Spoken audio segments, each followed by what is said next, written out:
Buenas tardes. ¿Quiere ir abriendo su Biblia, por favor? En el Evangelio según San Marcos, capítulo 10. Evangelio según San Marcos, capítulo 10, versículo 16. El tema que voy a tratar en esta tarde lo titulé La importancia de la imposición de manos. La importancia de la imposición de manos. Y voy a leer, usted me sigue ahí por favor. Dice así: y tomándolos en los brazos, es una escena de Jesús con los niños, tomándolos en los brazos, poniendo las manos sobre ellos, ¿qué hizo Jesús? Los bendecía.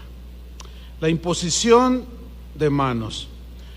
Una de las prácticas bíblicas que todo cristiano necesita entender es la doctrina de la imposición de manos.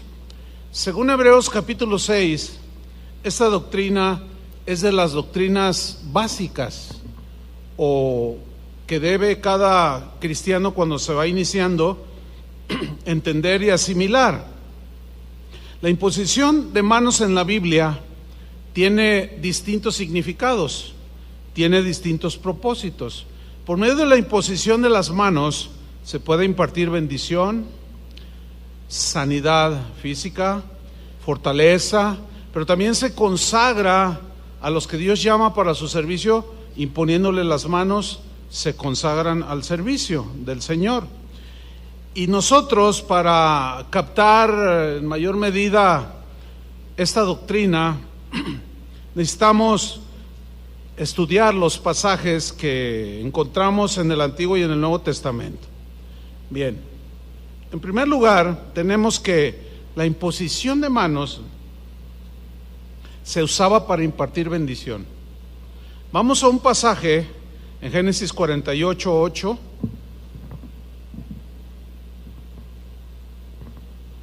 Es José y su padre Jacob o Israel. Recuerdan que José había sido vendido, terminó en Egipto, ahí Dios lo bendice, lo prospera y tiene 2 hijos. Posteriormente se reencuentra con su padre Jacob, a quien Dios le cambió el nombre Israel. Y mira el diálogo que hay entre ellos y lo que sucede. Dice Génesis 48:8. Yo voy a leer en la versión en lenguaje actual. Dice así: al ver Israel o Jacob, es el mismo, a los 2 hijos de José, le preguntó: ¿quiénes son estos? Recuerda que no los conocía. ¿Quiénes son estos niños? José le respondió: estos son mis hijos, los que Dios me ha dado aquí. Y le dijo: acércalos, por favor, y los bendeciré. Qué bonita escena, ¿no? El abuelo bendiciendo a los nietos. Ahora, sigamos leyendo. Israel tenía los ojos debilitados por la vejez, ya se estaba quedando ciego, de anciano, y no podía ver. Cuando José se los acercó, él los abrazó y los besó. ¿Cuántos abuelos aquí abrazan y besan a sus nietos? Sí. ¿Ahí tienes a su nieta usted? Sí, a ver, dele un beso y abrácela. Yo todavía no tengo nietos. Qué envidia de la buena. Dice en el versículo 11: Jacob o Israel le dijo a José: nunca pensé que volvería a verte, y ahora Dios me concede ver incluso a tus descendientes. José retiró a los hijos de entre las rodillas de su padre y se postró delante de su padre hasta tocar el suelo con la cara.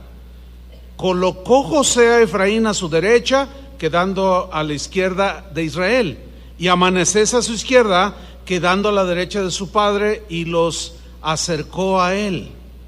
Israel extendió su mano derecha y la puso sobre la cabeza de Efraín, que era el menor, y así cruzando las manos puso su izquierda sobre la cabeza de Manasés, a pesar de que era el primogénito.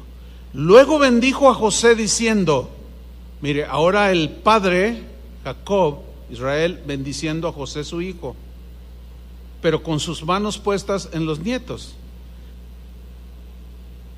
Y dice, luego bendijo a José diciendo, que el Dios ante el cual caminaron mis padres, Abraham e Isaac, el Dios que ha sido mi pastor desde el día en que nací hasta hoy,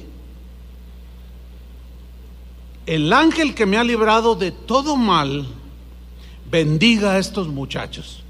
¿Ve cómo está bendiciendo a sus nietos ahí? Imponiendo sus manos. Había una transmisión, hay algo espiritual muy fuerte. Nosotros nada más somos canales por medio de los cuales Dios bendice, pero nos quiere usar como canales. Y la imposición de las manos es lo que Dios asignó para que nosotros bendijéramos. Sigo leyendo. El ángel que me ha librado de todo mal, bendiga a estos muchachos, que en ellos se perpetúe mi nombre y el nombre de mis padres, Abraham e Isaac, que lleguen a ser muy numerosos en esta tierra. Esa es la bendición que está impartiendo el anciano Jacob o Israel, poniendo las manos sobre sus nietos.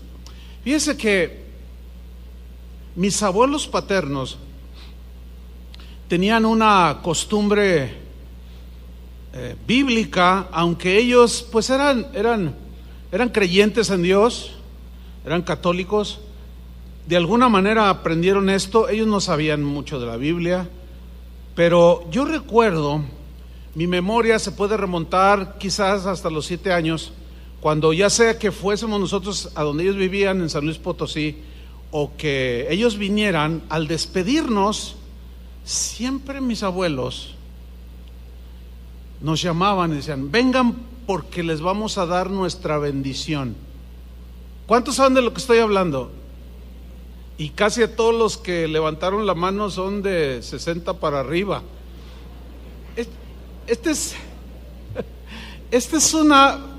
¿Por qué lo menciono? Porque esta es una práctica que se ha perdido.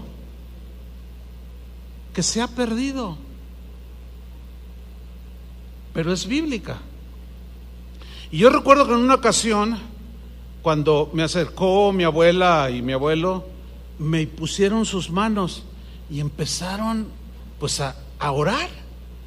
Y decían, Señor, cuida a mi nieto, bendícelo, cuídalo de que no haga travesuras y guárdalo del mal y que el diablo no se lo coma y quién sabe cuántas cosas.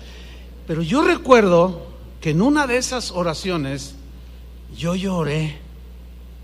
Yo me acuerdo. ¿Por qué lloré? Algo sentí, yo era un niño. Algo sentí cuando mis abuelos me bendecían y ponían sus manos.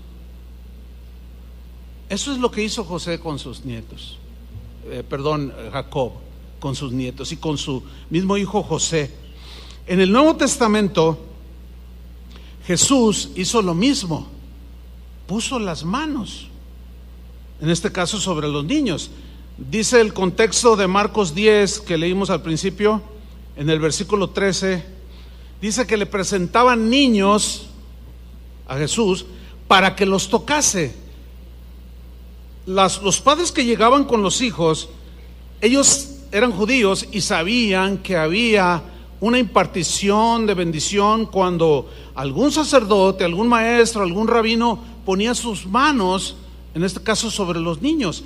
Y ahí está Jesús predicando y le traen a los niños para que los tocase. O sea, toda esta gente sabía que había una bendición que se podía impartir.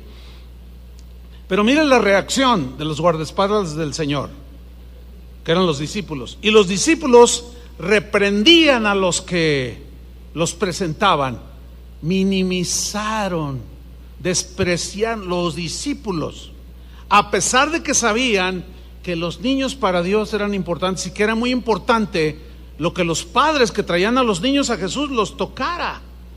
Sin embargo, ellos fueron pues irresponsables, o se les olvidó. Quién sabe qué pasaría por sus mentes. Quizás no molesten al maestro, está cansado. Yo recuerdo haber estado en congregaciones donde antes de predicar el pastor subía y decía, pues antes de que empiece el mensaje que invitamos al pastor Chuy Olivares, yo quisiera que tenemos un montón de niños y ya ve qué latosos son, hermanos. Necesitamos que algunos voluntarios se acomidan y salgan allá al patio y los entretengan. Y yo, la verdad, pues estos principios pues ya los conocía y decía, no, es que, ¿cómo? ¿Por qué menospreciar a los niños? ¿Por qué minimizar a los niños? Toda congregación que no se aboque en todo lo que es el ministerio, en la administración, el cuidado, la enseñanza a los niños, o sea, a sus hijos, no va a crecer sana como Dios quiere que crezca. Y los discípulos le dicen a los padres, váyanse para allá, váyanse para allá. Sigo leyendo. Viéndolo Jesús, se indignó, se enojó, se molestó. ¿Por qué se molestó? Porque los niños son de Dios, los pequeñitos son de Dios. Y así como Jesús les dio la debida importancia, nosotros tenemos que dar debida importancia a nuestros hijos. No porque son de 2, 3 años los menospreciemos.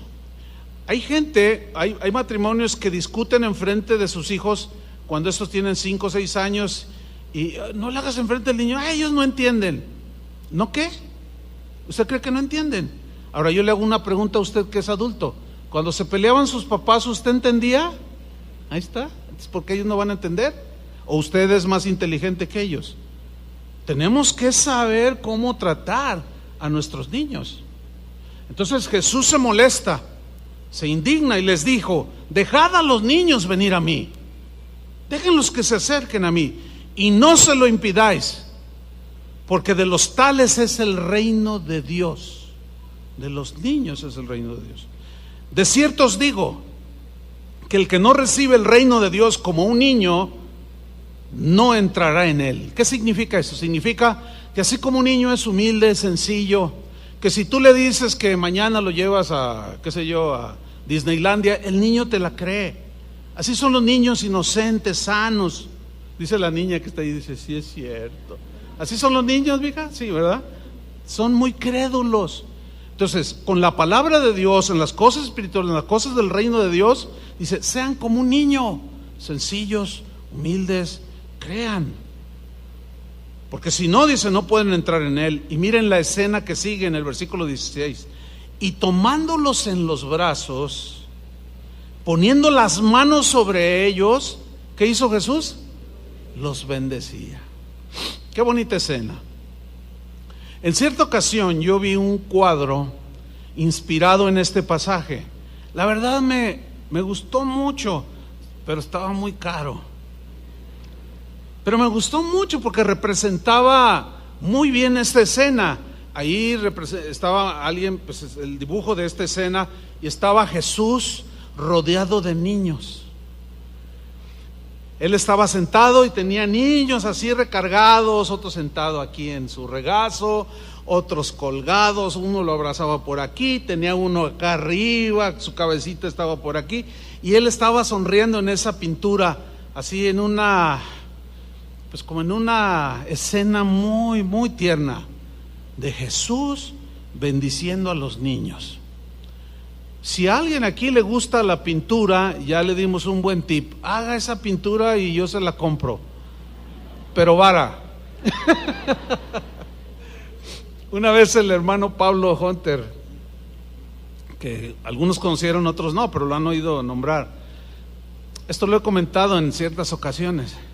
Él me dijo una vez, hermano Chuy, me dijo, ¿se te acercan los niños? Yo le dije, ¿cómo? Sí, los niños cuando te ven se te acercan o corren huyendo. Le digo, ay, la verdad, hermano, no sé, no me he puesto a reflexionar eso. Me dice, mira, hermano, los niños se acercaban a Jesús porque los niños saben, dice, el corazón de los niños saben, algo tienen que intuyen. Y quien es así medio, le sacan la vuelta. Ni el perro se les acerca. No, eso no dijo el hermano Pablo. No. Y yo le dije, ay hermano, ya me puso a pensar, dice, porque dice a continuación, y un pastor a quienes los niños no se le acercan, algo anda mal. Y yo me puse nervioso. Yo dije, ay Señor, pues no me he fijado, no sé. Entonces la siguiente vez que entré aquí a la congregación, al auditorio, pues entro y digo, ay Señor, pero la verdad yo no había puesto atención, pero los niños se me acercan, y cuando se me acercan y me saludan, hola pastor, y otros se acercan y me regalan una paletita, yo siempre les pongo las manos, siempre los toco, siempre los bendigo. Eso es lo que hacía Jesús. Y esa vez me acuerdo que pues se me acercaron algunos, de hecho sucedió ayer, sucedió hoy, y yo en aquella ocasión le dije, ay Señor, ¿verdad? Pero sí me hizo sudar lo que dijo. Y toco a los niños, siempre que veo un niño, cuando se me acercan a veces las familias aquí a platicar después de la reunión, que traen niños, siempre saludo primero a los niños, siempre. Se sube, traen al bebé o al niño o a la niña de 7, 8 años, y siempre a los niños primero. Hola, ¿cómo estás? Porque casi siempre, yo me he fijado esa escena, se saludan los adultos y nunca le hacen caso a los niños. ¿Se acuerdan cuando eran niños? Que los compadres veías a la comadre y al compadre y a ti ni te pelaban. Perdón por la expresión, ni caso te hacían. No, los niños son de Dios y tenemos que darles su lugar y bendecirlos. ¿Cuántos de ustedes han visto en este lugar, en esta plataforma, cada primer domingo del mes hacemos una ceremonia, una parte dentro del servicio al Señor, donde los padres vienen aquí, traen a sus bebés y los presentan delante del Señor? ¿Sí les ha tocado? Mayormente en este servicio de las 11, que es el más familiar, es cuando pues vienen más niños, el padre, la madre, vienen con un montón de niños, ¿no?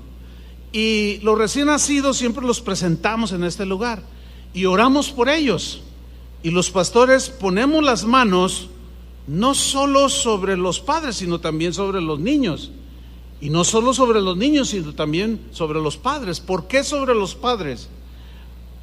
Imponemos nuestras manos sobre los papás y pedimos sabiduría de Dios para dirigir a sus hijos.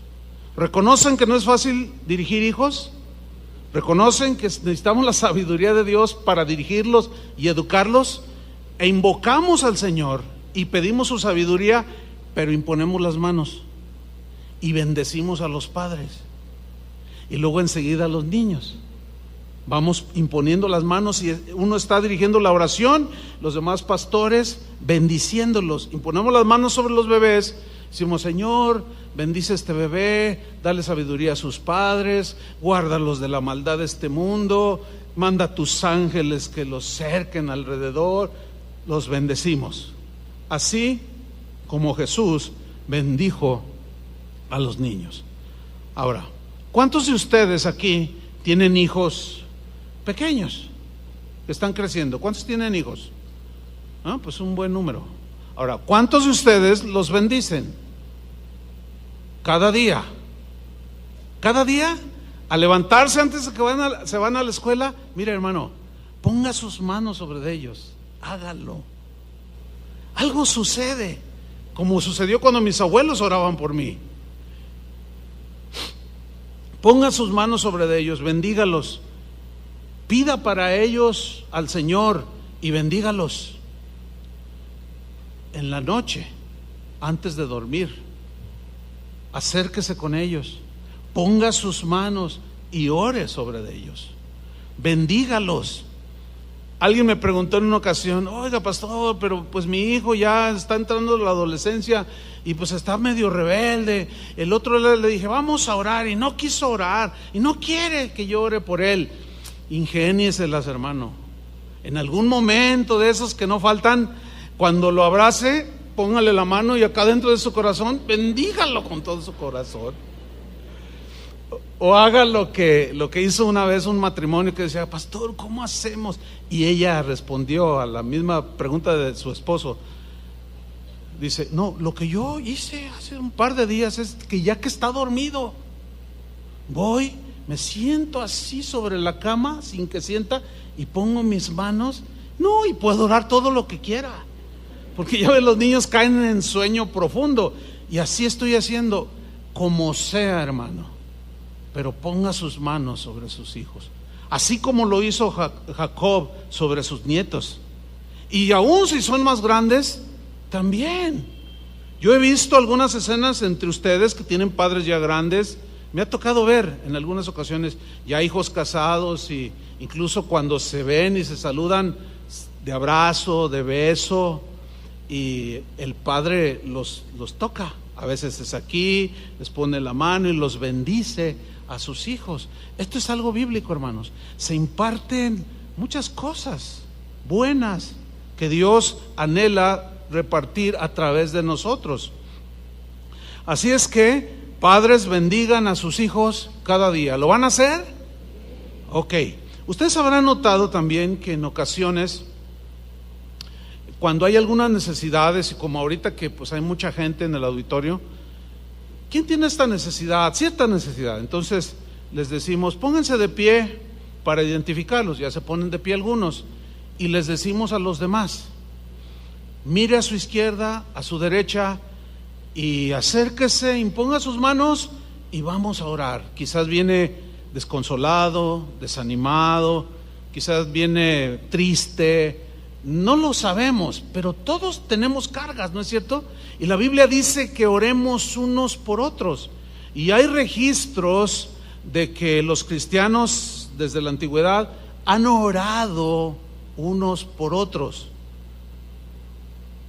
Hay cuadros donde inspirados en esas historias, donde oran los cristianos así de frente con sus manos aquí, así, otros en la cabeza, y luego otro ora encima para impartir bendición.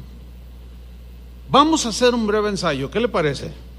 Porque yo sé que esto quizás no, aunque sea una doctrina muy básica, quizás no lo sabía o se nos va olvidando, lo vamos abandonando, pero tenemos que rescatar una vez más, ¿sí? Hay pastores, nos hemos encontrado, y a mí me ha tocado, que cuando después de ministrar la palabra hago un llamado, a veces el espacio no es suficiente para que pasen adelante, y les decimos, póngase de pie ahí en su lugar, y se para la gente, algunos llorando, etcétera. Entonces invitamos a la congregación. Ahora, los que están sentados miran a su alrededor y van a ver personas. ¿Ya lo hicieron? Y ya miran, ¿no? Ahora, pónganse de pie y levántense, pongan sus manos y ayúdenme a orar por ellos. Y se quedan todos sentados. Nadie reacciona. Entonces tiene que tomarse uno el tiempo, así muy breve, para explicarles que esto es una práctica bíblica. Hay pastores que dicen, es que en esta iglesia yo soy el único que puede imponer manos. Bueno, sí puede imponer manos, pero no es el único. La Biblia dice que todos podemos orar los unos por los otros, y la imposición de manos es algo que todos podemos hacer. Lo vamos a ver a través del desarrollo del mensaje. Entonces nosotros pues con buena actitud corregimos, sobre todo si son pastores de casas de oración, y los invitamos a que pues estudien más sobre el tema, para que la gente vaya ejercitándose, porque hay gente tímida. Hay gente que es muy tímida, y otros súper tímidos. Otros no, se van sobre los asientos y hasta se suben a la silla, y en el nombre de Jesús. Hay de todo en la viña del Señor. Pero lo importante es que cada uno de nosotros entienda que la imposición de manos sobre nuestros hijos, el esposo con la esposa, sobre el esposo, sobre los hermanos, es algo que imparte bendición. ¿Quieren hacer un brevísimo ensayo? ¿Sí o no? ¿Por qué dices que no? ¿No quieres? No, de aquí todo se ve, acuérdense. Yo te vi que le hiciste, no, pues tú vas a pasar aquí adelante y nos vas a dirigir en la oración. No te creas. Yo sé que estabas bromeando, ¿verdad? Que estabas bromeando. Ya. Bueno, pónganse de pie, vamos a hacer un brevísimo ensayo. Es muy sencillo, muy fácil. Esto, para que usted sepa, pues que en este lugar así, esto creemos nosotros. Es muy sencillo. Usted tiene a su lado izquierdo, a su derecha, a una persona. Tiene enfrente de usted alguna o algunas. Detrás de usted también tiene alguna o algunas personas. Simplemente con sus dos manos ponga uno aquí en su hombro, otro aquí, o si quiere puede hacerlo en su cabeza, hágalo. Este es un brevísimo ensayo para bendecir. Ahora, yo les podría preguntar a ustedes, ¿qué quisieras tú que Dios hiciera contigo?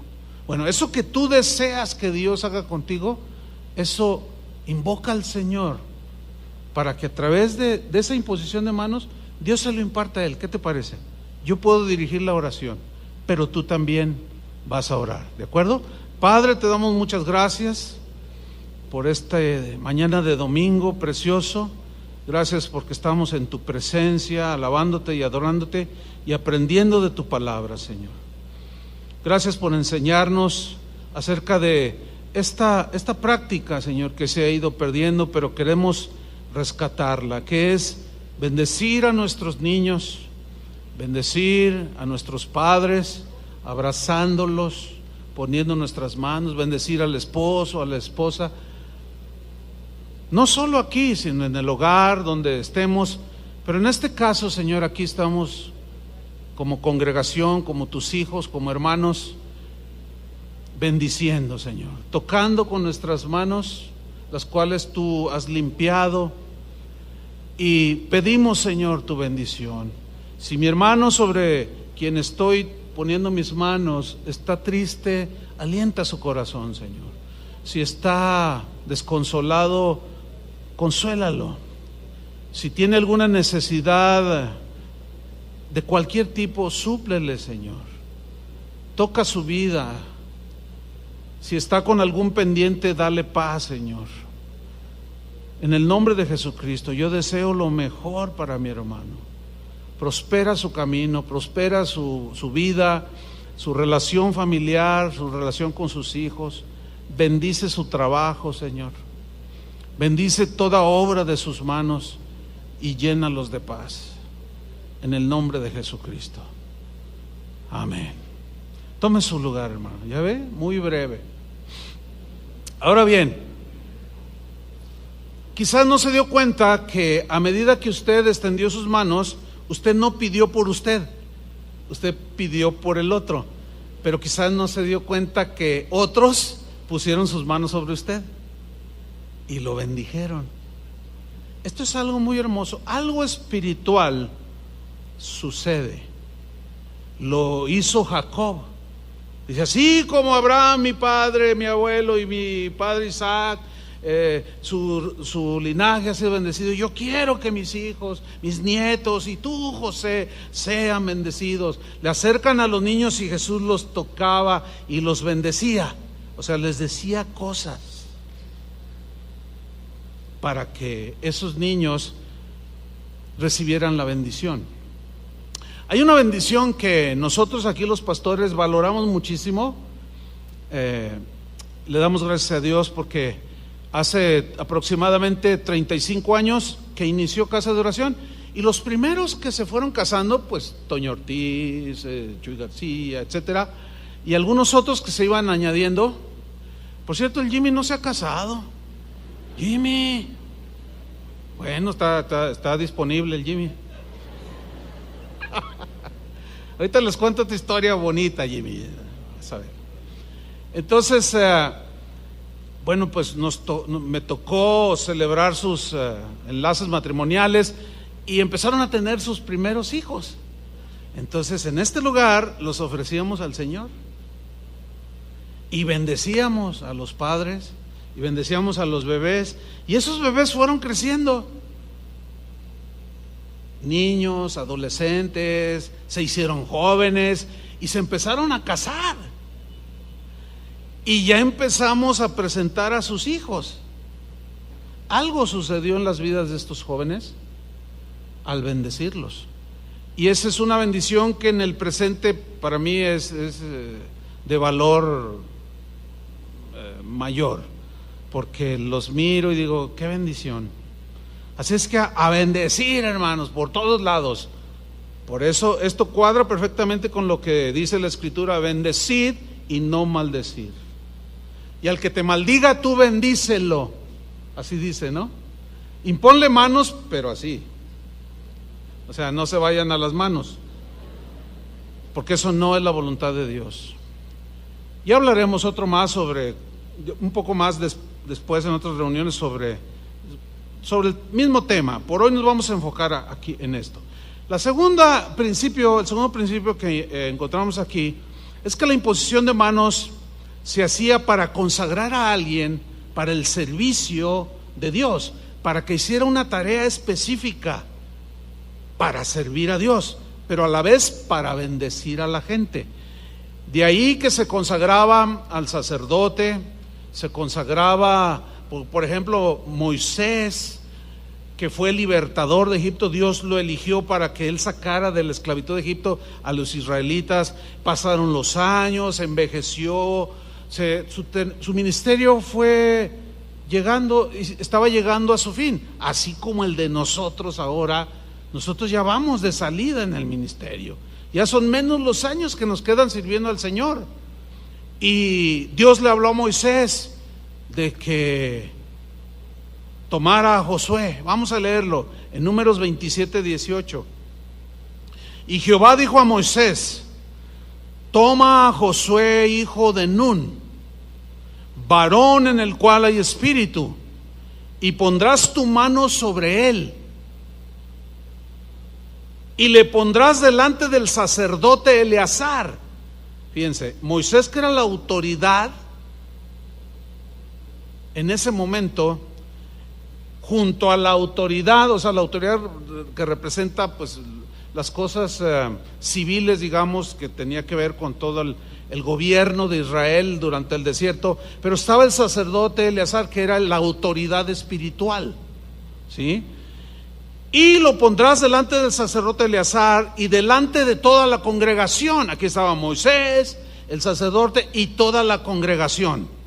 Lo pondrás delante de ellos y le darás el cargo en presencia de ellos. ¿Cuál cargo? El de introducirlos a la tierra prometida. Vaya tarea que le estaba diciendo Dios a Moisés que debía de encomendarle a Josué, pero le dijo: pon tus manos sobre él. ¿Lo están viendo? Ahora sigamos leyendo. Versículo 20. Dios le sigue dando instrucciones. Y pondrás de tu dignidad sobre él. Otra traducción dice: y pondrás, delegarás, ¿se entiende así? De tu autoridad sobre él. Cuando, en el caso de nosotros ahora en el Nuevo Testamento, cuando nosotros como pastores le decimos a alguien: por favor, como hace rato que yo les dije, pónganse de pie, vamos a orar y vamos a bendecirnos. La autoridad espiritual que yo tengo la estoy ejerciendo, a la vez permitiendo que ustedes ejerzan o practiquen la imposición de manos. Es una delegación de autoridad que es son los canales que el Señor diseñó. Ahora, aquí viene algo interesante. Pondrás de tu autoridad sobre él para que toda la congregación de los hijos de Israel le obedezca. En otras palabras, lo reconozca como el que va a tomar tu lugar. Yo estoy muy consciente, junto con los pastores aquí, de que un día no muy lejano, en unos años no muy lejanos, alguien tendrá que ocupar nuestro lugar. Y nosotros ya desde ahorita estamos orando. Bueno, al menos yo como pastor estoy orando. ¿Por quién? ¿Sí? Sin duda que Dios tiene a alguien, y se tiene que hacer de esta manera, delante de toda la congregación. Quizá ya esté bien viejito y bueno, hermanos, pues ya no puedo. Y Julio ahí en su piano, pues ya tampoco. Y Chuy con su guitarra ya ni la puede. Las cosas de la vida, ¿no? Pero quizás les va a tocar a alguno de los jovencitos, de los niños, que hoy son niños, quizás serán jóvenes. Y quizás alguno esté por ahí sentado que ni se imagina que Dios lo va a llamar. Son cosas que están en la soberanía de Dios. Ahora, Moisés lo hizo de esa manera, como Dios se lo dijo. Y vamos a Deuteronomio 34:9, porque allí vemos cómo por medio de la imposición de las manos, obedeciendo a Dios y siguiendo las instrucciones, vemos los resultados en la vida de Josué.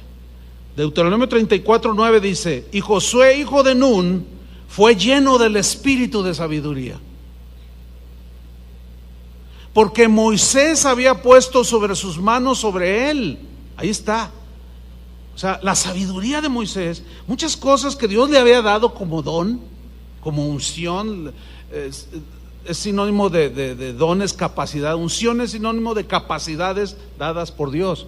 Cuando decimos tiene unción, está ungido, o sea, está lleno de la capacidad que Dios le dio.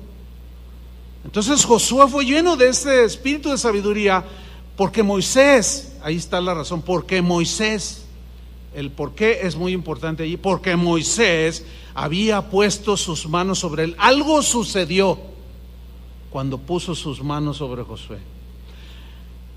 Quiero contarles un testimonio. Cuando a mí me ordenaron al ministerio, los que impusieron sus manos sobre mí, entre otros estaba el hermano Pablo Hunter, el hermano Fermín García, quizás no, muchos aquí no conocido, pero él fue un evangelista tremendo en los años 80, 90, que es cuando yo empecé a crecer en el ministerio, y él fue uno de los que impuso sus manos. Estaba un nieto de William Booth, que fue el precursor del Ejército de Salvación. No sé si han oído de ese ministerio, es mundial ese ministerio. Su nieto estaba ahí, él era un misionero aquí en Guadalajara. Estaba el que fue mi pastor y algún otro pastor ahí. Pero uno de los que oró fue el hermano Fermín García. O sea, que llevaba la batuta en la oración. Y yo me acuerdo, pues tenía una voz de trueno, tenía una voz, casi no necesitaba micrófono. Y cuando impuso sus manos sobre mí, yo recuerdo lo que dijo. Dijo: Señor, de lo que tú me has dado a mí, yo pongo mis manos, dice, y dáselo a él. Y yo dentro de mí decía, hasta le hacía así. Sí, yo decía sí. Mire, sucedió algo después de esa oración que hicieron por mí, cuando me dedicaron al ministerio. Mi vida dio un vuelco total. Esto que estoy comentando ahorita, muy poquísimas, nunca lo he platicado públicamente. Dio un vuelco total. Algo sucedió espiritual bien fuerte, hermano, después de esa ordenación, de esa imposición de manos, de tal manera que abría yo la Biblia. Ahora aprende uno el iPad, pero en aquel entonces abría uno la Biblia. Cuando yo abría la Biblia, hasta tenía reacciones así como, o sea, algo sucedió espiritual. En el Nuevo Testamento vemos el mismo propósito de imponer las manos para consagrar a alguien a alguna tarea en especial. Por ejemplo, en Hechos 13 hay una historia muy ilustrativa sobre el tema. Dice Hechos 13:1: había entonces en la iglesia que estaba en Antioquía profetas y maestros, sin duda que algunos eran pastores, y obviamente que estaba lleno allí de gente madura, gente que ya tenía su tiempo recorriendo en el evangelio. Eran líderes probados, tratados por Dios, y comienza a nombrar unos cuantos allí. Dice Bernabé, Simón el que se llamaba Níger, Lucio de Cirene, Manaén el que se había criado junto con Herodes el tetrarca, y Saulo, o sea Pablo. Y ahí estaban reunidos. ¿Qué estaban haciendo? Versículo 2: ministrando estos al Señor y ayunando. Significa que estaban en adoración, que estaban en oración, buscando a Dios, orando y a la vez ayunando. Y estaba un ambiente poderosísimo en medio de ellos, una atmósfera divina en medio de ellos. Y de pronto, miren cómo dice la Escritura, dijo el Espíritu Santo: apartarme a Bernabé y a Saulo para la obra a que los he llamado. Ahora, ¿cómo entiende usted? Dijo el Espíritu Santo. ¿Se les apareció el Espíritu Santo? No. Se entiende que fue por alguno de los profetas o por algunos profetas que con los dones del Espíritu Santo, con los carismas del Espíritu Santo, don de discernimientos, palabra de conocimiento, etcétera, que hablaremos más adelante sobre eso. Abrió su boca alguno de los profetas. Aquí dice, dijo el Espíritu Santo, pero obviamente que fue a través de uno de estos profetas que estaban aquí. Y dijo, ¿qué dijo? Apartadme a Bernabé y a Saulo, ¿para qué? Para la obra a que los he llamado. Si notamos, en este pasaje no vemos que tanto Saulo ni Bernabé se opusieron a ese tal llamado. No, ¿por qué? ¿Sabe cuál es la respuesta?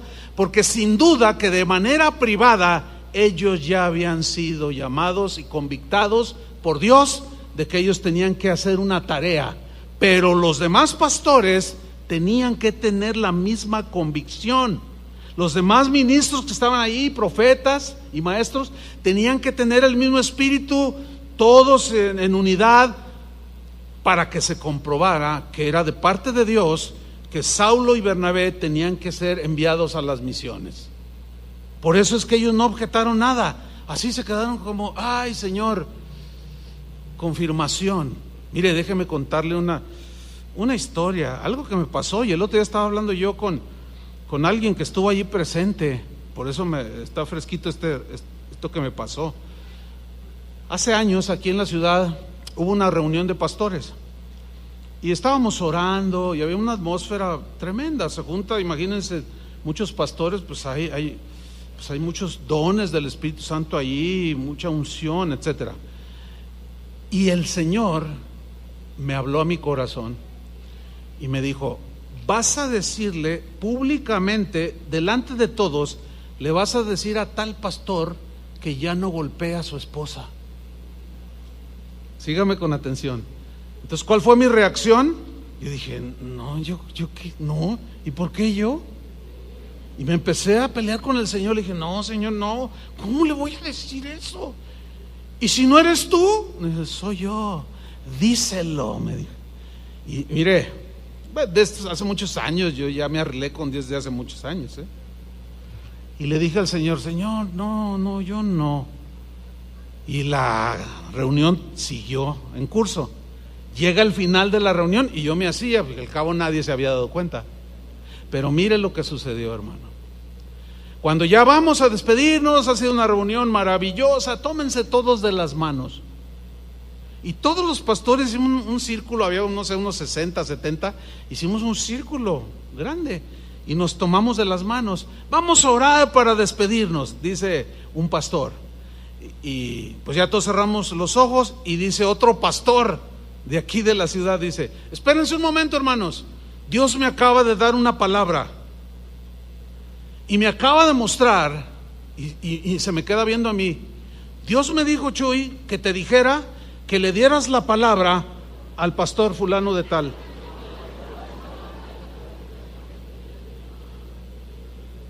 No, yo sentí que la tierra se abría, o quería que se abriera y que me tragara. Fue una experiencia, hermano. Mucho de esto lo mencionaremos y lo ilustraremos, o sea, a través de la palabra, cuando enseñamos sobre el Espíritu Santo y los dones del Espíritu Santo, etcétera. Entonces me desarmó total y dice, y Chuy, el Señor te dice que lo hagas. Entonces yo volteo con el pastor y el pastor así, mire, ¿tú tienes una palabra? Le digo, sí. Cuando yo le dije sí, algo pasó. O sea, y ya como que me afirmó el Señor y le dice, mira, el Señor te dice que ya no golpees a tu esposa. Yo no, dice, y se pone así, yo nunca lo haría, pero estaba su esposa junto a él. Y le dije, pues el Señor dice que dejes de hacerlo, si no vendrá Él y arreglará cuentas contigo drásticamente. No, yo no le hago, ¿verdad, mi amor? Le dice. Y la señora que se suelta llorando, sí me pega, sí me pega. Hágame usted el favor. Tremendo. Y bueno, ahí lloraron, se arrepintieron del pastor, y todos salimos con un temor así de que Dios sigue hablando, ¿verdad? Sí, Dios sigue hablando. Entonces dice, apartadme a Saulo, a Bernabé para la obra a que los he llamado. Versículo 3. Entonces, habiendo ayunado y orado, ¿qué hicieron? Les impusieron las manos y los despidieron, o sea, los enviaron. ¿A dónde? A la obra misionera. Qué tremendo, hermano. Pero ve cómo aparece otra vez aquí la imposición de las manos. Hace como 16 años Dios habló a mi corazón. Me dijo, Chuy, tienes que empezar a pensar en iniciar una obra en Estados Unidos. Yo le dije, Señor, pero en Estados Unidos de allá vienen los misioneros, pero por montones. Dice, pues ahora es tiempo de que ustedes envíen. La verdad yo no entendía mucho, pero le dije, Señor, pero ¿cómo? Dice, entonces yo me puse a orar y Él me empezó a poner a través de los días una verdadera carga. Todo pensaba, despertaba y a veces inconscientemente empezaba a orar. Entonces vengo después de un tiempo y derramo sobre los pastores aquí lo que Dios estaba poniendo en mi corazón, que debíamos de hacer algo en los Estados Unidos. Y mire, una cosa maravillosa, todos de manera unánime dijeron, sí, es tiempo. O sea, el Espíritu dio testimonio de que había que hacer algo. Y todos, pues sí, estamos convencidos, algo debemos hacer. Pero ¿y cómo? ¿Y a quién enviamos? No sé, yo les dije, yo no sé, pero vamos a orar. Vamos a orar. Quizás algunos de entre nosotros Dios quiera enviarlo. Y todos así como que, así como yo cuando me habló del pastor, ¿no? Así como que me dice el que, dije, bueno, vamos a orar y Dios que haga lo que Él quiera y que Él envíe, pero tiene que hacerse así, de esa manera. No pasó mucho tiempo, hermanos, y llega uno de nosotros, de los pastores. Estoy hablando de Guillermo Gómez, que por cierto aquí está uno de los pastores de allá de Fontana. Hermano Héctor Cholalpa, ¿quieres ponerte de pie? Él es uno de los pastores que está ayudando allá. Bienvenido, hermano, Dios te bendiga. Saludos a Memo, salúdale, enfóquenlo allí, sí vino. Bueno, él es ahora fruto de ese ministerio, pero llega Guillermo conmigo, ¿puedo hablar contigo? Y yo lo vi pálido. Yo dije, ¿qué pasó? ¿Estás enfermo? ¿Comiste muchos tacos? ¿Qué te hizo daño el estómago? ¿Bromeé algo con él? No, venía como asustado. Yo le dije, ¿qué tienes? Dice, es que Dios me habló. ¿Y? Pues que nosotros somos los que debemos de ir. Y yo, ¿de verdad? Sí. Y empezó a llorar. Dice, Dios nos habló a mí y a mi esposa. Entonces cuando yo comunico esta noticia a los demás pastores, todos de manera unánime dijeron, sí. O sea, había una convicción. Esto es algo espiritual, ¿entiende? Sí. Bueno, hicimos los preparativos, pusimos una fecha, sacando visas religiosas para poder ejercer la función de pastor, etcétera. Y cuando ya se dio el día, aquí en esta plataforma oramos por él. Muchos de ustedes no estaban en ese tiempo. Le impusimos las manos, los bendijimos y los enviamos. Bueno, Guillermo ha levantado varias congregaciones y a la vez el ministerio de casa de oración, Dios lo ha multiplicado. Todo esto es, toda la gloria es para Él, nosotros lo entendemos, no le robamos una gota, todo el mérito es para Él, pero creció, ahorita ronda entre las 40 congregaciones en los Estados Unidos. Tuvimos ya el año pasado que organizarnos con una corporación. Allá los asuntos legales son distintos y en fin, tuvimos que hacer una organización bajo la cual estuvieran todas las casas de oración, que son como 40 y unas 4 o 5 en Canadá, que pues ahí están, son vecinos. Dios ha bendecido, hermano, el ministerio, y siguen levantándose todos estos pastores. Memo ha trabajado con otros, se ha multiplicado, otros pastores ya crecieron, se ordenaron delante de las congregaciones, y ya se ha multiplicado y sigue creciendo, y se encomiendan y se imponen las manos para dedicarlos y consagrarlos a la obra del ministerio, para que sirvan a Dios y sean edificados los hermanos. Eso es como Dios lo diseñó. Hay otro pasaje en la Biblia que muestra que dice que el número de los discípulos empezó a crecer. Eran tantos que se empezó a descuidar la alimentación y la distribución que se le daba a la iglesia a las viudas, a las que no tenían ya, obviamente, el esposo, no tenían hijos, estaban solitas y ancianitas, pero había muchas viudas. Ya había gente, había judíos y había no judíos, y se descuidó la atención a ellas. Entonces empezó a haber ciertos problemas entre los hermanos, tuvieron discusiones. Entonces los apóstoles, que eran la autoridad allí en ese momento en Jerusalén, pusieron manos a la obra, ejercieron su autoridad y le expusieron a toda la gente: ok, vamos a meter orden aquí en la iglesia. Se nos fue el asunto, tenemos que, como dice desde las escrituras, cuidar de las viudas, etcétera. Que por cierto, esta congregación se alinea en esto de cuidar a las viudas. Casa de Oración es una iglesia que sostiene a algunas viudas. ¿Cómo?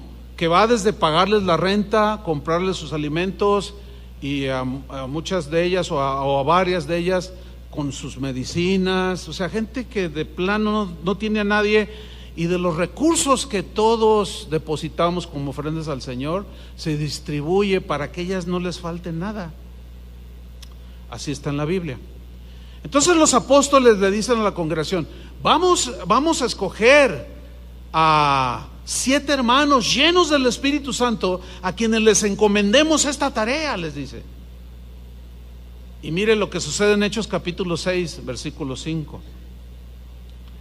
Dice: agradó la propuesta a toda la multitud, y eligieron a Esteban, varón lleno de fe y del Espíritu Santo. Fíjense cómo no fueron cualquiera de los hermanos. Ahora, yo debo resaltar algo aquí. Todos estos que ellos eligieron ya los conocían. Era gente que daba su vida, eran hombres llenos de fe, del Espíritu Santo. Todo el mundo los conocían, eran serviciales, eran hermanos que se destacaban, digámoslo así, se distinguían de los demás por su madurez. Entre ellos estaba Esteban, dice. Esteban fue el primer mártir de la iglesia cristiana, ahí en Hechos 7. Pero en ese capítulo, él da uno de los sermones más extraordinarios que registra la Biblia.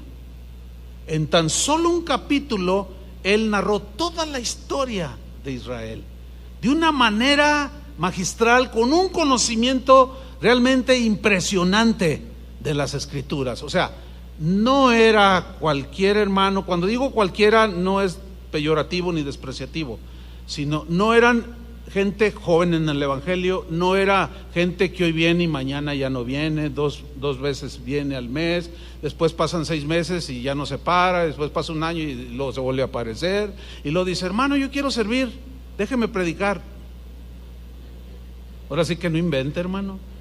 ¿Cómo? No, era gente que estaban ahí, que todos conocían, por eso no hubo contienda, ¿sí? Es como si, por ejemplo, dijéramos: hermano, necesitamos un líder de alabanza, así, nombrarlo, y ¿qué les parece el hermano Julio? A ver, ¿qué van a decir?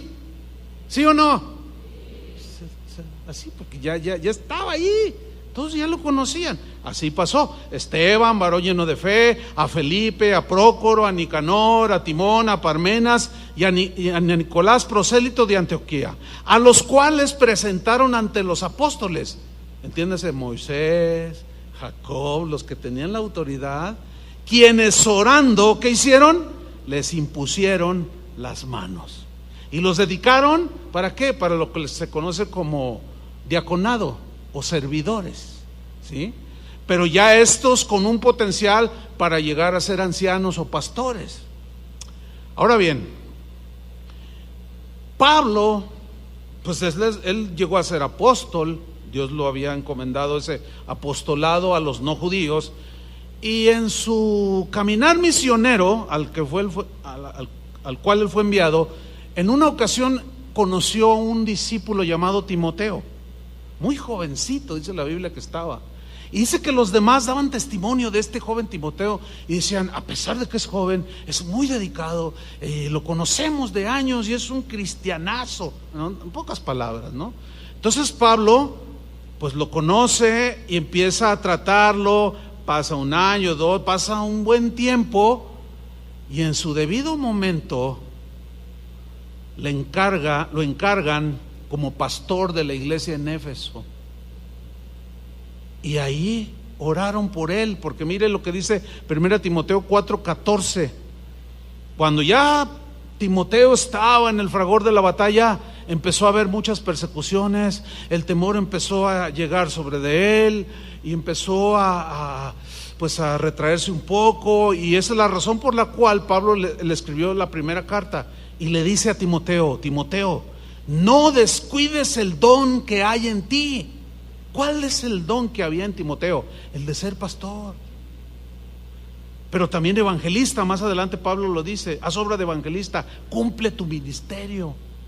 O sea, el don que recibiste. Pero ¿cómo? Dice: no descuides el don que hay en ti, que te fue dado mediante profecía. ¿Se acuerdan de la iglesia de Antioquía que habló el Espíritu Santo? Los profetas hablaron. Dice que te fue dado mediante profecía, con la imposición de las manos. ¿De quién? Del presbiterio. Ahora, aquí surge una pregunta, para muchos desconocido. ¿Qué es el presbiterio? El presbiterio es el conjunto de maestros, de evangelistas, de profetas, de pastores, etcétera, los que gobiernan la iglesia. Ese es un presbiterio, como cuando oraron por mí. Había un presbiterio, presbíteros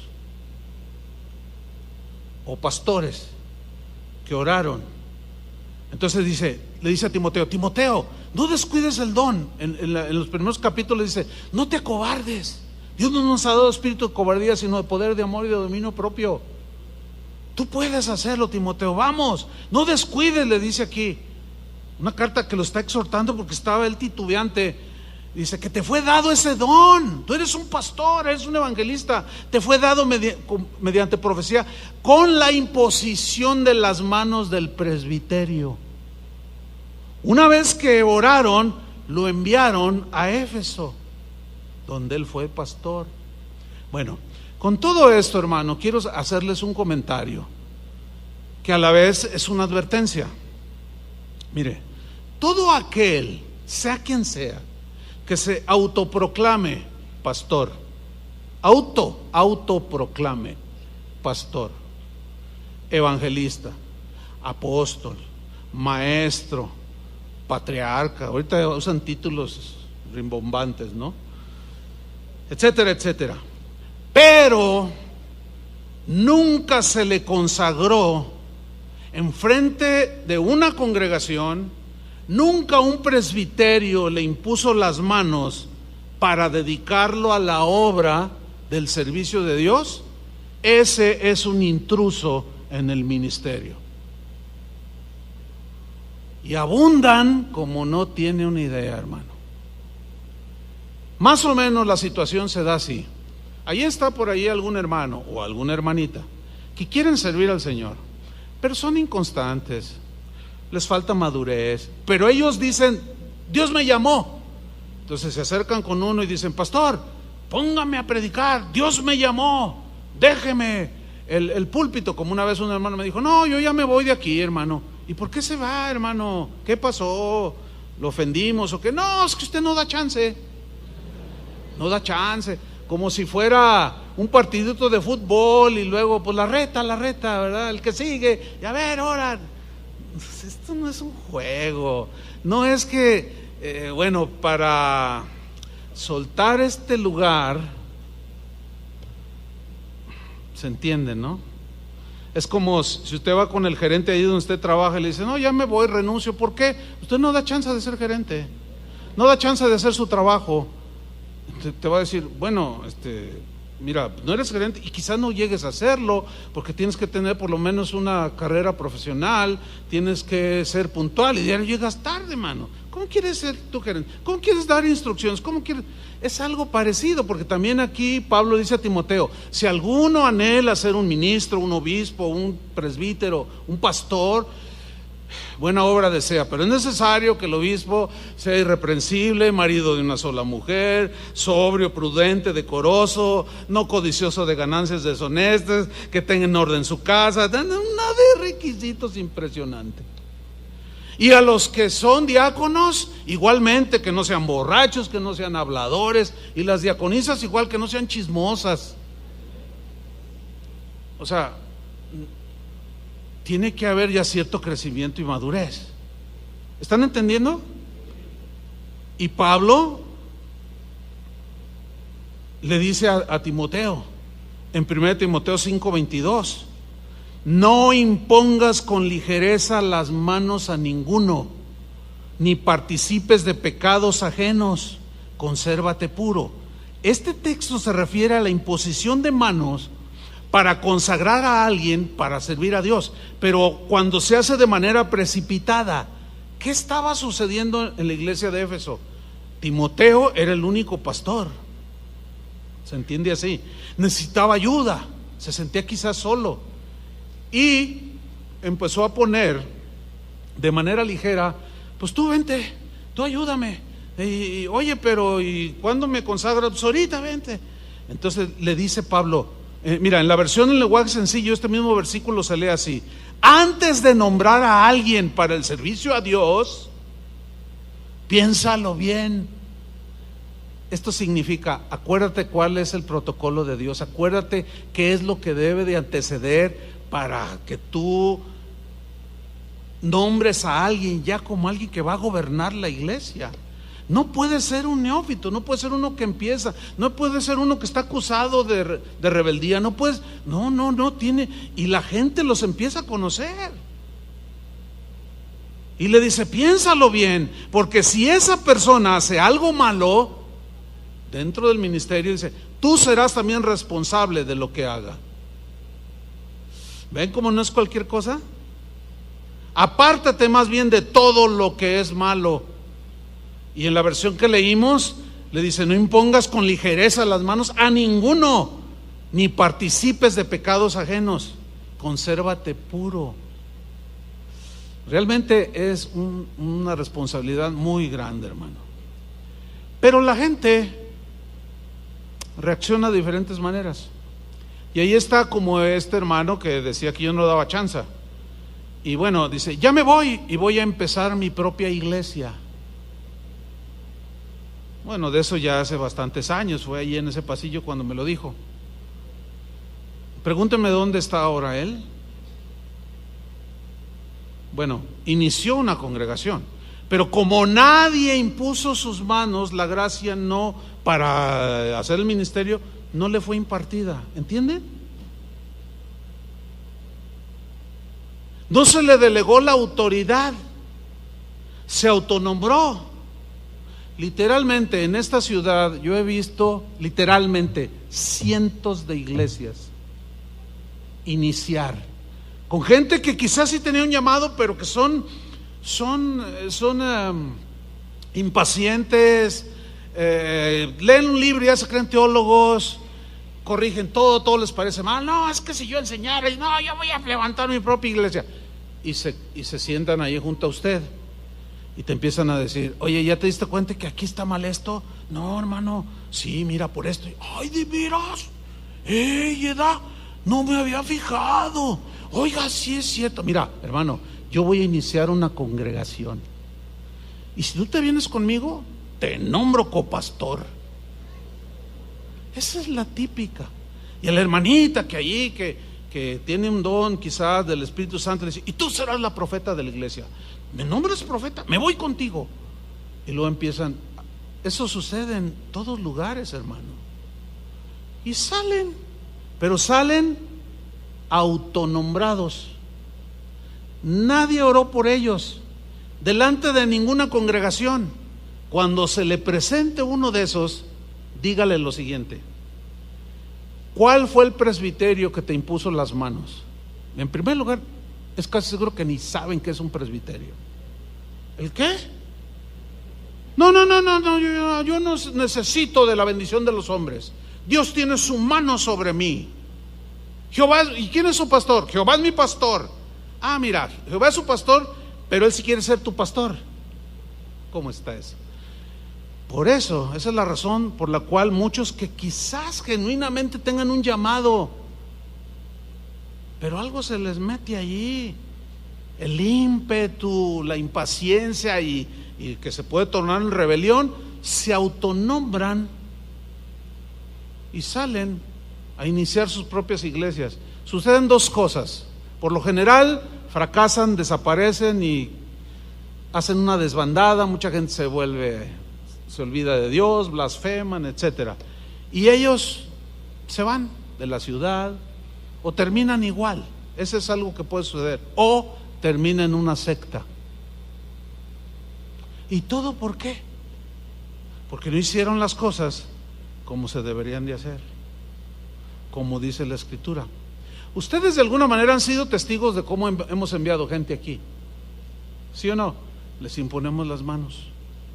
Al 99 o sea, el porcentaje altísimo, Dios los ha bendecido, porque ese es el trabajo, esa es la manera, quiero decir, de cómo se debe de enviar gente para que sea fructífero. Y por medio de la imposición de manos es importante, porque la autoridad, los carismas se pueden depositar en las vidas de los que son enviados. Y finalmente, hermanos, la imposición de manos para sanidad física. Un episodio en la vida de Jesús, Lucas 4:40, dice que al ponerse el sol, todos los que tenían enfermos de diversas enfermedades los traían a Él, o sea, Jesús, y Él, poniendo las manos sobre cada uno de ellos, los sanaba, poniendo sus manos.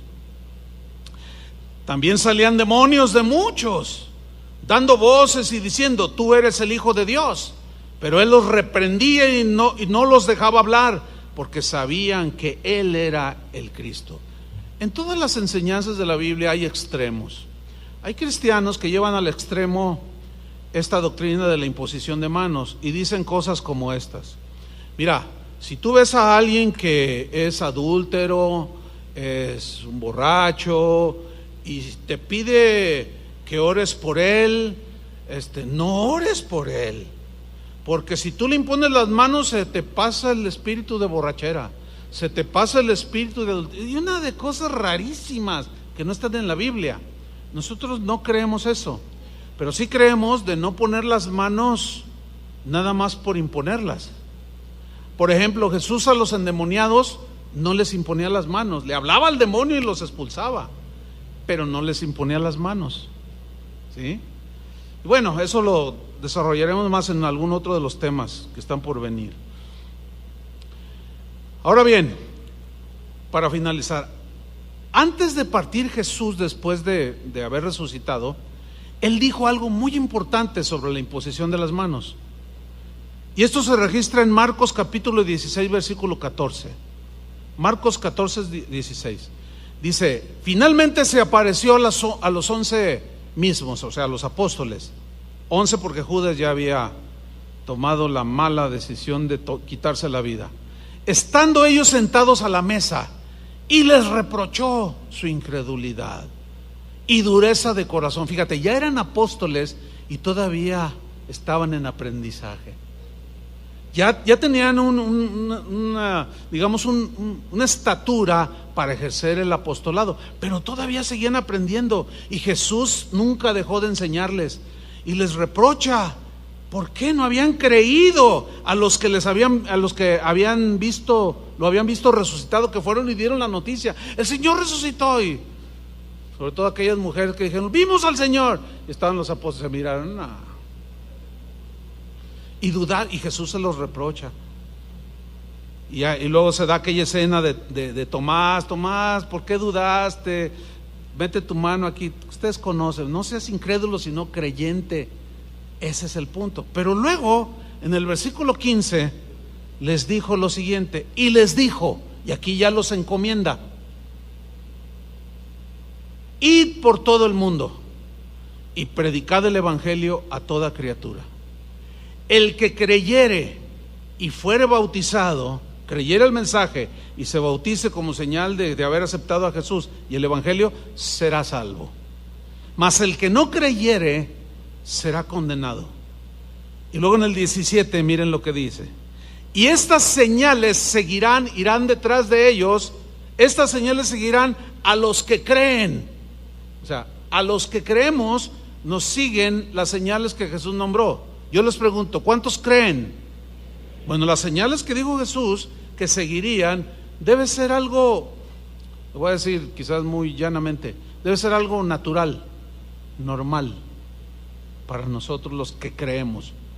Porque desgraciadamente hay extremos que se van, unos al lado derecho y otros al otro izquierdo. Están los que mencioné hace un rato, pero están también aquellos que de manera inexplicable niegan que el día de hoy existan los milagros, niegan que el Espíritu Santo siga repartiendo sus dones a sus hijos, y es una corriente muy fuerte que viene arrastrando a muchos. Y si tú les cuentas a uno de esos que no creen en milagros, y son cristianos, son nacidos de nuevo, pero pues algo les pasó, y yo no quiero discutir con ellos sobre esto. Si ellos no creen, es asunto de ellos. Pero los que creemos, pues creemos lo que la Biblia. Yo me quedo con la Biblia, no sé usted. Sigo leyendo. Estas señales seguirán a los que creen. En mi nombre echarán fuera demonios. Fíjate, esto todo creyente en algún momento de su vida puede hacerlo. En algunos se verá más firme.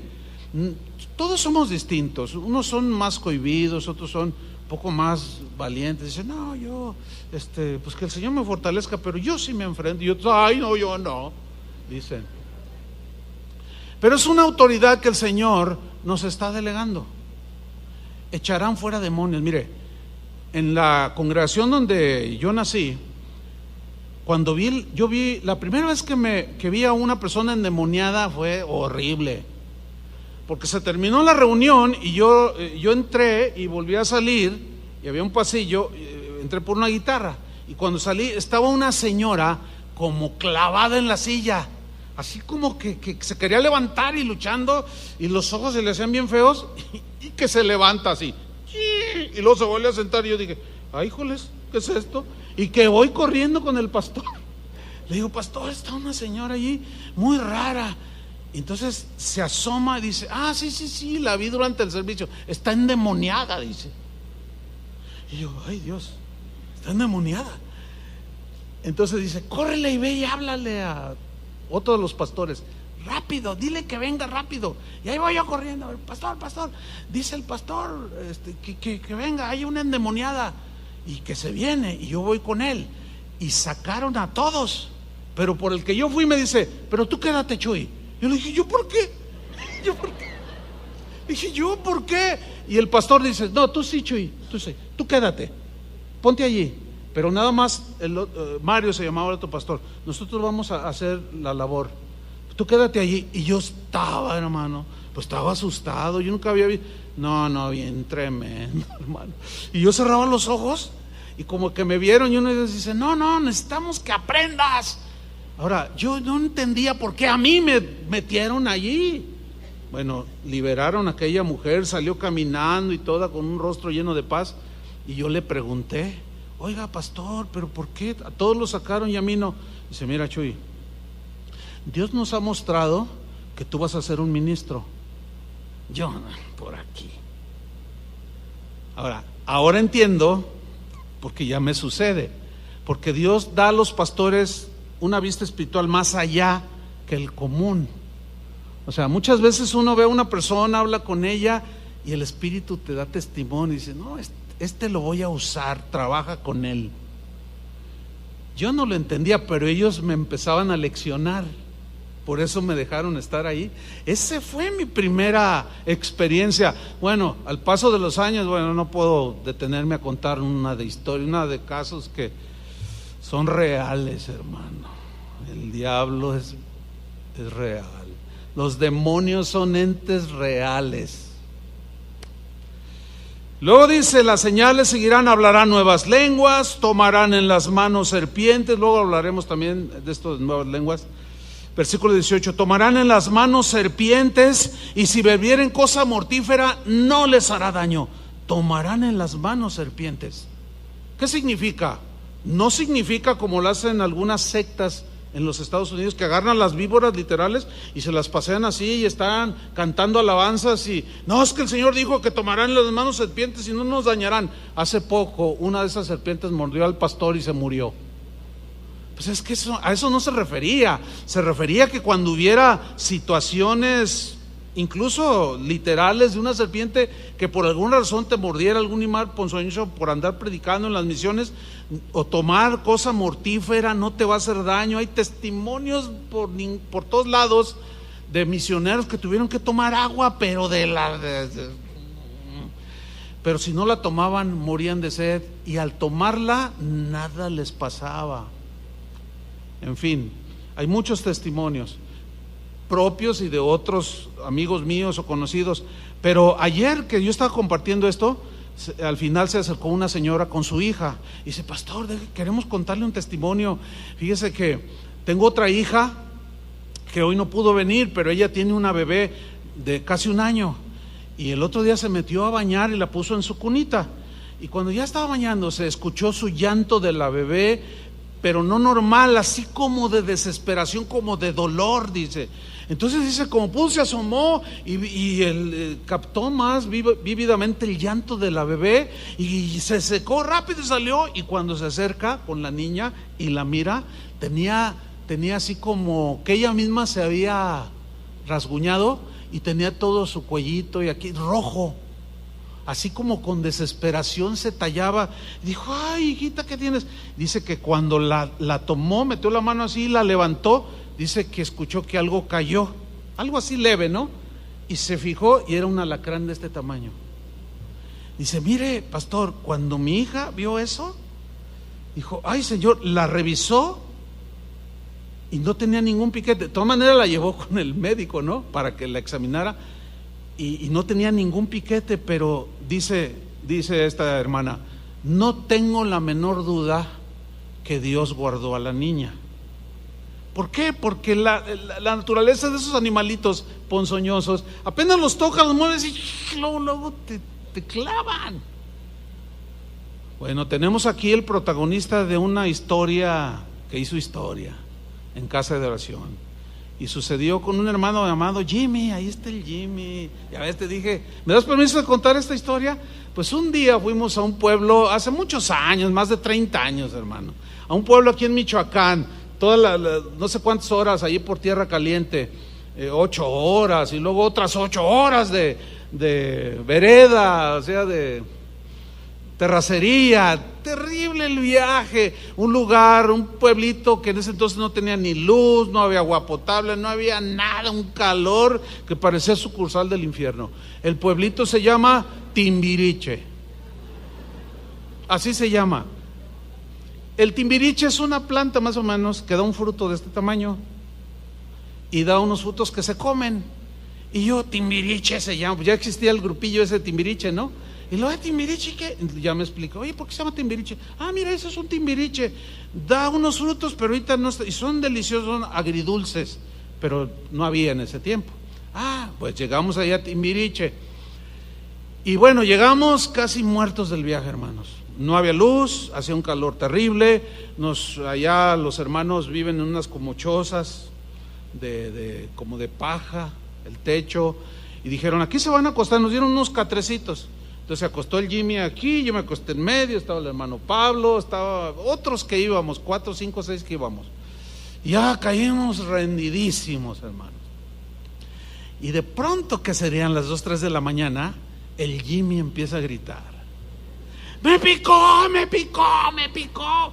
Y como estamos así todos pues cansados, ¿qué pasó, Jimmy? Algo me picó. Y yo tomo la lámpara y lo alumbro así, ¿qué te picó? Algo me picó aquí, me cayó de arriba, yo sentí un piquete y me dolió terrible, pero no se ve nada, Jimmy, era un animal, no sé qué sería, pero yo lo golpeé. Y entonces yo me fijo así, alumbro el suelo y un alacrán de este tamaño, hermano, me picó y que le veo y tenía allí la ponzoña, aquí, cerquita del corazón.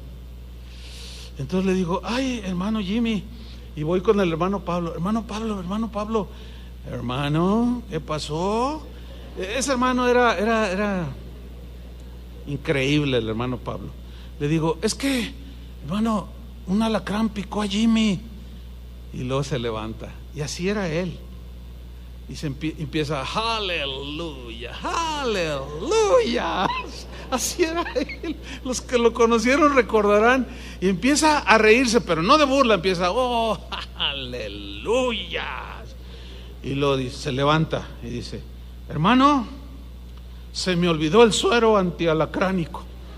Lo compré, porque a veces lo ocupamos en estos lugares, pero pues lo compro a veces para no molestar tanto al Señor, y ya nomás los inyectamos y ya queda todo.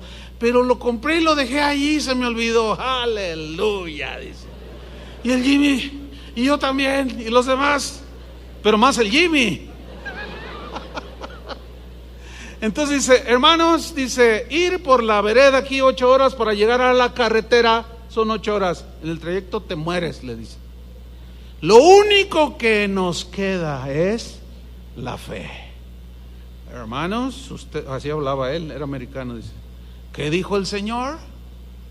¿Qué dijo? ¿Tomarán en las manos serpientes? O sea, animales ponzoñosos.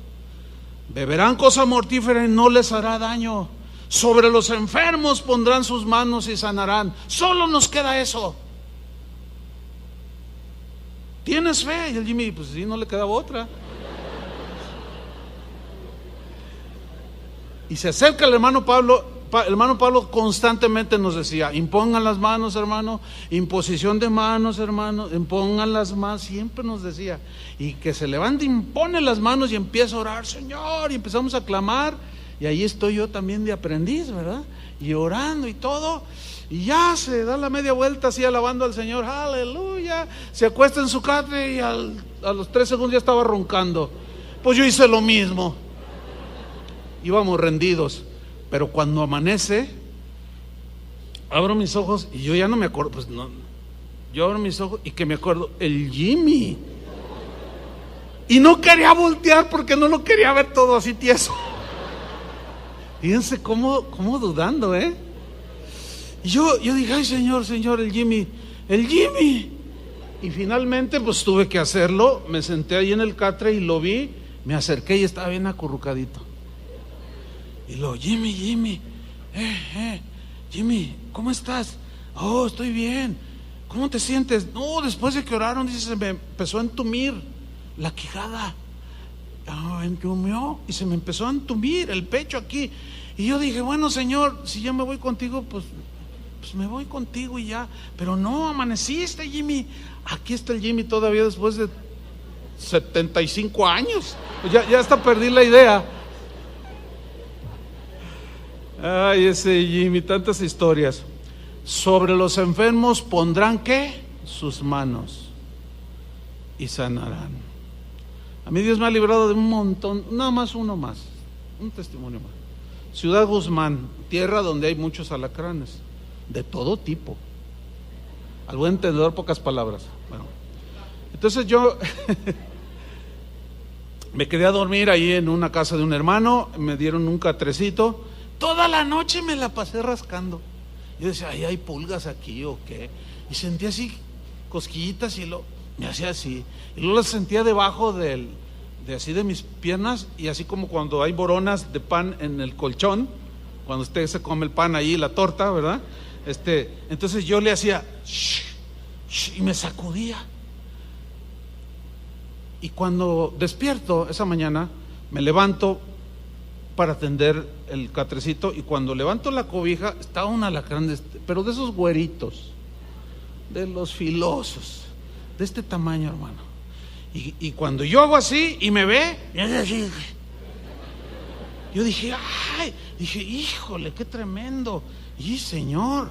Entonces le llamo a mi esposa, le digo, oye, ¿cómo estás? No, pues bien. Y tú, fíjate que en la noche me daban cosquillas, algo. ¿Y qué crees? Fue un alacrán que estaba allí, dormí toda la noche, dormí con él. Y dice mi esposa, con razón toda la noche el Señor me estuvo orando por ti. ¿Cómo? Dice, sí, me despertaba y me decía, ora por Chur porque está en mucho peligro. Y oraba, Señor, guárdalo del peligro. Y oraba, invocaba las escrituras, etcétera, las citaba, quería quedar dormida. Y otra vez el Señor la despertaba, sigue orando porque está en mucho peligro. Pues toda la noche se la pasó orando. Cuando le dije lo del alacrán, dice, con razón. Fíjate el poder que hay, cómo está ligado, ¿sí? A cómo Dios le pone en el corazón a alguien para que ore por otro, pero luego alguien se enferma, está en una situación como la del Jimmy, ya real, a él sí le picó, pero impusimos las manos y ahí está el Jimmy, Dios lo sanó. Hermanos, nosotros creemos esto. Y para terminar, vamos a hacer otra vez una pequeñísima, que ya lo hemos hecho en otras ocasiones, pero va con el tema. Un pequeñísimo ensayo. ¿Alguno de ustedes que está aquí en este momento está enfermo? ¿Viene con alguna enfermedad? Levante su mano, que quiera que oremos por usted. Bueno, hay un buen número, mire, aquí veo personas. Levanten su mano los que están enfermos, porque ahorita vamos a practicarlo. Ahora, ustedes que levantaron su mano se ponen de pie ahí en su lugar. Nada más los que levantaron su mano se ponen de pie. Miren, aquí está un varón, una hermana, aquí está otra. Hay un buen número de estos hermanos. Ahora, los que están sentados, miren a su alrededor, vas a tener algunos de pie, atrás, delante, a tu lado. Ahora, ¿qué vamos a hacer? Estas señales seguirán a los que creen. ¿Se fijan cómo Toño siempre lo cita ese texto? Después de recoger la ofrenda, vamos a orar por los que están enfermos. Testimonios impresionantes, como el que no escuché el testimonio. ¿Sí lo dijiste, Toño, el del hermano? ¿No lo dijiste? ¿No? Bueno, hay un testimonio que nos hicieron llegar de una hermana dando gracias porque a su esposo le iban a amputar las dos piernas por una enfermedad que ahí estaba registrada difícil de pronunciar, y oramos y el Señor lo sanó. Ese fue un milagro instantáneo y ya no le amputaron las piernas. ¿Te imaginas lo que significa eso? Eso es un milagro tremendo. Ahora, antes de que oremos por ustedes y todos impongamos manos, déjenme hacerles una brevísima anotación. Una vez Jesús oró por un ciego, puso sus manos, dice, y le preguntó, ¿ves algo? Y el ciego le respondió, veo a los hombres como árboles, o sea, borroso pues. Entonces dice que Jesús volvió a tocarlo, o sea, 2 veces lo tocó y le dijo, ¿qué ves ahora? Ahora veo con claridad, dice. Y cuando yo leí ese pasaje, yo dije, ¿por qué Jesús tuvo que tocarlo 2 veces? Y creo que me dio la respuesta. Esto es algo espiritual, o sea, te da pronto el entendimiento. Y es porque hay milagros que el Señor hace, sanidades que hace instantáneas, y otras son progresivas. Y a mi mente vino rápidamente, cuando yo reflexionaba en esos pasajes, como a la semana de convertidos, la que hoy es mi esposa Vicky, en ese tiempo éramos novios. Yo la invité a mi casa a comer, vivía con mis padres en un departamento de 4 o 5 pisos, y ella llegó. Entonces yo le dije, oye, fíjate que ahí vivimos en una escuadra así, en el pasillo, y luego la escuadra, un departamento ahí, ahí vivía un señor que estaba paralítico por años. Yo sabía, pocas veces lo vi que lo sacaran ahí a tomar el sol, pero él no caminaba, estaba paralítico. No sé qué le había pasado, pero algo le sucedió y quedó paralítico. Entonces yo le dije a mi entonces novia, a Vicky, le dije: oye, vamos a orar por este hombre. La Biblia dice que sobre los enfermos pondremos nuestras manos y sanarán. Pues vamos, y ahí vamos. Y tocamos, le digo: nos permite, hola vecinito, ¿me permite orar por su marido? Bueno, pues sí, pase, le dijo. Con esto quiero aprovechar para decirle: cuando vea a alguien enfermo, a veces usted va a sentir una inquietud y lo va a ver, y el Espíritu Santo le va a decir: acércate, imponle las manos y ora por él. Hágalo porque Dios quiere manifestarse. Y nos entramos, difícilmente la gente dice que no, al menos aquí en México. Casi todos dicen sí, claro. Y la señora dijo: sí, pásale. Y empezamos a predicarle el evangelio, y recibió a Cristo aquel hombre, y lloró y todo. Y yo le dije: ¿cree que Dios lo puede sanar? Y dijo: sí, y que le ponemos las manos y que oramos. Pero no pasó nada. Y viene a mi mente, pero algo tuvo que hacer de ser del Espíritu. Y yo lo recordé al meditar en todo esto hace unos días. Y le dije: mire, hay un episodio en la Biblia cuando Jesús le toca a un ciego, y le narré la historia una vez y no pasó nada, y la segunda vez, y entonces él ya fue sanado. Le dije: mire, ya oramos y el Señor ya lo tocó. Después él va a venir, así le dije, por segunda vez, y lo va a tocar y usted va a caminar. ¿Cree que Jesús puede hacer eso? Y aquel hombre dijo: sí creo. Yo dentro de mí decía: que no me digan qué pasaje, porque no sabía identificar los textos, ¿no? Pero yo sabía que lo había leído allí. Y así quedó, y nos salimos. Pasaron como 3-4 días, y una tarde estaba yo de comer, y que se oye un alboroto, pero gritos desaforados, así como, pues gritos como de temor, de terror, pero eran gritos desaforados. Yo dije: ¿qué estará pasando? Quizás se está quemando el edificio. Y que salgo, y era justo allí en el departamento del hombre paralítico. Y yo me quedo viendo: ¿y qué pasaría? Dije: ay, Señor, ¿qué pasó? Y de repente sale de entre todos corriendo y brincando. Y viene por el pasillo y brincaba en el aire y giraba y decía: Cristo me sanó, Cristo me sanó. Y toda la gente, ¡ah! Todos en el edificio lo conocían. Dice: y él fue el que oró por mí, dice. No, al rato yo tenía una fila impresionante. Pues órale, y sobre todos oré. Háganlo, hermanos, háganlo, no tengan temor. Dios quiere usarlos y quiere bendecir sus manos. Así es que los que están sentados ya identificaron a uno de los que necesitan oración. Pónganse de pie, pongan sus manos sobre él y vamos a orar, ¿ok? Vamos a orar. Padre, en el nombre de Jesucristo, te damos muchas gracias. Gracias, Señor, porque tú bendices a tu pueblo, así como bendijiste a Israel a través de Moisés, quien a la vez bendijo al pueblo, dedicando para servirte e introducir a Israel a la tierra prometida. Y a Josué impuso sus manos, y Josué los introdujo con mano poderosa. Tú estabas detrás de todo, pero él impuso sus manos. Cuando enviaron a Bernabé y a Saulo como misioneros, el presbiterio, los pastores pusieron sus manos. Esos sí son atributos exclusivos de los pastores. Pero orar unos por otros, orar por nuestros hijos, por nuestros nietos, por nuestros padres, nuestra esposa, nuestro esposo, imponiendo manos, orando unos por otros como ahorita, pero en caso específico, por algunos que están enfermos, en obediencia a tu palabra, Señor. Imponemos nuestras manos, invocamos, Señor, tu buen espíritu, y apelamos a tu palabra, a tu promesa de que sobre los enfermos pondremos nuestras manos y sanarán. Tú puedes hacer un milagro, Señor, puedes hacerlo progresivo, eso está en tu soberanía. Nosotros simplemente obedecemos y queremos, Señor, bendecir a nuestros hermanos. Todo esto viene de ti, lo sabemos. La bendición tuya es la es a través de nosotros. Imponemos nuestras manos. Si hay cualquiera de mis hermanos, cualquiera que sea la enfermedad, tú que fuiste nuestro creador y formador, toca sus cuerpos, Señor.